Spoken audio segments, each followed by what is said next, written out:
Europe 1, le grand direct des médias. Les secrets de la télé. Thierry Moreau. Tout ce que vous ne savez pas quand vous regardez la télévision, tous les vendredis, dans les secrets de la télé, Thomas Joubert, vous allez nous faire découvrir les coulisses des grandes émissions de l'été. On va commencer cette semaine avec Fort Boyard. Vous êtes prêts? Oui. C'est parti. On y est là. Oh là là, ça y est, on est en vacances là. Claire aussi. Alors vous connaissez tous ce générique mythique qui revient chaque été sur France 2 maintenant depuis 22 ans. La première édition du Fort, c'était en 1990, un jeu créé par Jacques Antoine, qui est un peu l'inventeur de tous les jeux de toute manière. Oui, ça c'est sûr. Pour l'anecdote, il avait repéré ce vieux fort délabré dans le film Les Aventuriers avec Lino Ventura et Alain Delon, avant de décider de le transformer en studio de télévision. Le bâtiment, qui est une ancienne prison en fait, était laissé à l'abandon depuis plusieurs années.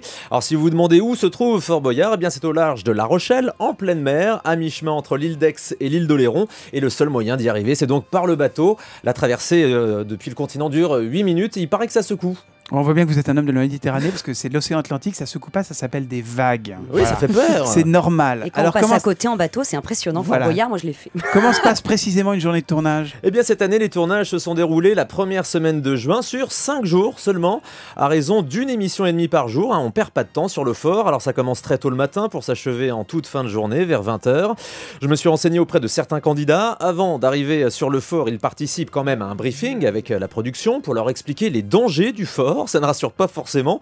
En aucun cas, les candidats ne connaissent à l'avance les épreuves qu'ils vont faire. La prod se renseigne quand même sur les phobies des uns et des autres. On leur explique aussi à cette occasion comment attraper les migales, les scorpions, les serpents. Il paraît qu'il y en a plus d'un qui ont eu la trouille. Ça veut dire que l'émission se déroule dans les conditions du direct? Eh bien quasiment. On pourrait penser qu'il y a des pauses, qu'on refait des prises, que tout est scénarisé, mais en fait pas du tout. Tout se déroule presque en temps réel. Il y a juste les déplacements qui sont plus longs en réalité qu'à la télévision. Les candidats, je vous le disais, ne choisissent pas les épreuves. Ils ne peuvent pas non plus les refuser. Ce qui peut arriver en revanche, c'est qu'une ou deux épreuves soient tournées en plus comme un secours pour le montage.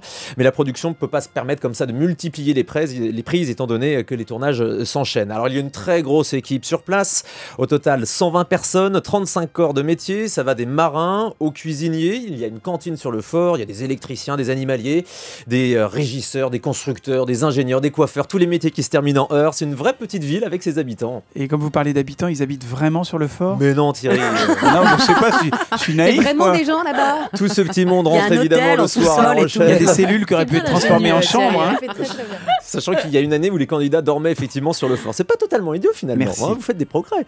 Alors on revient le lendemain, donc toute l'équipe revient sur le fort. Alors les personnages aussi, Passe-Partout, Passe-Temps, La Boule, ce sont évidemment des comédiens. Alors vous savez pourquoi La Boule s'appelle La Boule? Pas du tout. Eh bien c'est son surnom depuis qu'il a été vendeur de boules dans un magasin de pétanque. Ça s'invente pas. Ça ne s'invente pas ça. Alors et le père Fouras, c'est aussi un comédien. Il s'appelle Yann Legac. Il doit passer plusieurs heures au maquillage pour prendre la tête du père Fouras. Désolé de vous décevoir, mais il n'a pas vraiment 127 ans. Et Félindra, la tête de tigre. Ah, je sens que vous l'aimez bien, Félindra. Ah oui, beaucoup. C'est une vraie dompteuse. C'est elle qui s'occupe des fameux tigres depuis 1991. En vrai, elle s'appelle Monique. Ça casse le délire. Hein. Et Momo, tête de tigre. Ouais, c'est moins bien. Les tigres, les fameux, on pourrait croire qu'il n'y a que des mâles qui s'amusent entre eux. Eh bien non, ce sont bien des mâles et des femelles. Olivier Mine me l'a confirmé. Il reste à demeure au fort pendant tous les tournages. Et je crois que l'émission est devenue internationale pour Effectivement, depuis 1990, l'émission a été vendue à l'étranger, en tout dans 27 pays, y compris le Japon et les États-Unis. Ça permet de rentabiliser les installations du fort, car les tournages s'enchaînent à longueur d'été. Et ce qui est marrant, c'est que les personnages du fort apparaissent aussi dans les versions à l'étranger. En fait, on le savait pas, mais Passe-Partout, c'est une star mondiale. Le père Fouras, lui, il participe au tournage francophone en Belgique, au Québec, alors qu'il est remplacé évidemment par d'autres personnages dans les versions étrangères. En fait, dans certains pays, le père Fouras est une femme. C'est une révélation. Enfin bon, je me comprends. Hein. Son personnage est incarné par un autre personnage féminin.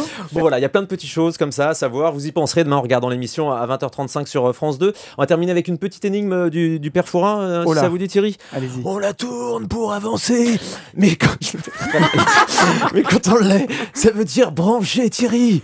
La clé, Thierry. D'accord. Claire, vous regardez ce genre d'émission? Très bien le père Fouras. Il fait bien le père Fouras, merci. Il a un petit talent. Il en fait tomber. Vous regardez ce genre d'émission estivale? Ah, ça m'arrive, ouais. Et vous aimeriez animer, jouer un vrai rôle d'animatrice sur des émissions de divertissement?